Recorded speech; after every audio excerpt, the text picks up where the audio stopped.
Guys, ஒரு சில விஷயத்த நான் வந்து உங்ககிட்ட ஷேர் பண்ணிக்கணும்னு ஆசைப்பட்றேன். என்னன்னாக்கா சமீபத்தில் வந்து நிறைய வீடியோஸை பார்க்க ஆரம்பிச்சிட்டேன். நான் இந்த இன்ஸ்டாகிராம் ஓப்பன் பண்ணாலே ஸ்க்ரோல் பண்ணாலே வந்து பயங்கரமாக இருக்குங்க. உண்மையாக சொல்லப்போனால் மனுஷனா மிருகமானு தெரில, மிருகம் கூட இப்படிலாம் இருக்குமா என்னன்னு எனக்கு தெரில.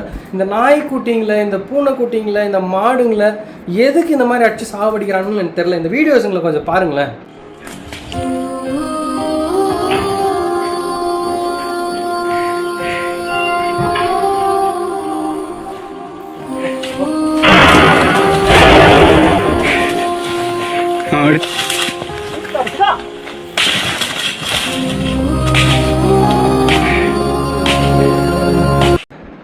இவங்களுக்கெல்லாம் நம்ம என்னங்க சொல்கிறது?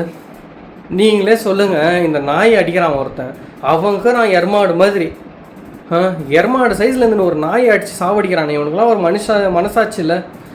இவன்லாம் வந்து சாப்பாடு தான் சாப்பிட்றானா இல்லை வேறு எதனா சாப்பிட்றானா என்னான்னு ஒன்றுமே புரியலைங்க நம்மளுக்கு.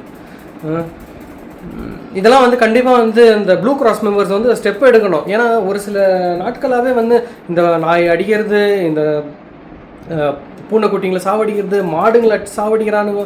மனுஷனா அந்த அப்படியே அடிச்சுட்டு வீடியோ வேறு போஸ்ட் பண்ணுறானுங்க. ஏன் அந்த முட்டாளுங்களுக்கு தெரியலையா? வீடியோ வேறு எடுக்கிறானுங்களே, அவனுங்களுக்கு தெரியல போய் நிற்க வைக்கணுன்னுட்டு. அவன் என்ன மாதிரி ஆளாக இருப்பான் பாருங்க. அந்த வீடியோ எடுத்து அவன் வந்து இன்ஸ்டாகிராமில் போஸ்ட் பண்ணி அவன் லைக் ஷேர் வாங்குறான். இந்த மாதிரி ஏன்டா நீ சம்பாதிக்கிற? அதோட நீ அமைதியாக இருந்துடலாமே. இன்ஃப்ளூயன்சஸ் நீங்கள் தான்ப்பா, உங்களை தான் சொல்லணுங்கிறோம். இந்த மாதிரி ஒரு இடத்துல ஒரு அநியாயம் நடக்குதா, போய் தட்டி கேளு. உன்னால் தட்டி கேட்க முடியலன்னா போயிட்டு வேறு போலீஸ் ஸ்டேஷனில் கம்ப்ளைண்ட் கொடு. இல்லைனா அந்த வீடியோ எடுக்காத, நீ எடுத்து எதுக்கு ஏன் போஸ்ட் பண்ணுகிற? சரி, வீடியோ எடுத்துட்டு அந்த வீடியோ வச்சு நீ வந்து போலீஸ் ஸ்டேஷன் கூட எடுத்துன்னு போயிட்டு அத்தை வந்துட்டு நீ என்ன பண்ணுற?